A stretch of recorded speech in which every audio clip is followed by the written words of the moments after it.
La lutte contre le protectionnisme connaît un nouvel élan dans le dialogue annuel Chine-Union européenne. Les participants sont largement d'accord que leurs pays devront se montrer fermes dans cette lutte. La déclaration conjointe du dialogue de cette année pour les PDG et les anciens officiels de haut rang dit que la Chine et l'Europe doivent adopter des rôles de meneurs dans la résistance au protectionnisme en montrant les bénéfices réciproques que procure l'ouverture économique. Il est vrai qu'en économie, avec le retour du protectionnisme dans le commerce et l'investissement depuis 2017, la décision américaine d'augmenter les droits de douane en Europe et en Chine a sérieusement impacté la croissance mondiale, avec une chute de 700 milliards de dollars d'ici 2020.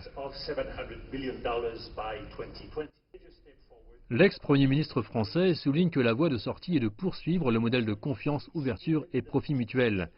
La Chine, de son côté, déclare que les deux parties sont confiantes. Elles parviendront à un traité d'investissement bilatéral l'année prochaine.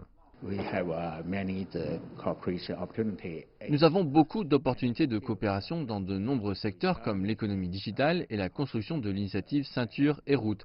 Bien sûr, pour beaucoup de secteurs traditionnels comme l'agriculture et l'industrie manufacturière, nous avons également un grand potentiel pour l'investissement, le commerce et d'autres types de coopération. L'Union européenne est le plus grand partenaire commercial de la Chine, tandis que la Chine est le deuxième plus grand partenaire commercial de l'Union européenne. Les deux parties cherchent aussi de meilleurs environnements commerciaux pour le commerce et l'investissement croissant. Cela fait écho au nouveau règlement de la Chine lancé en octobre, qui vise à attirer davantage d'investissements étrangers avec des services financiers améliorés et des politiques commerciales.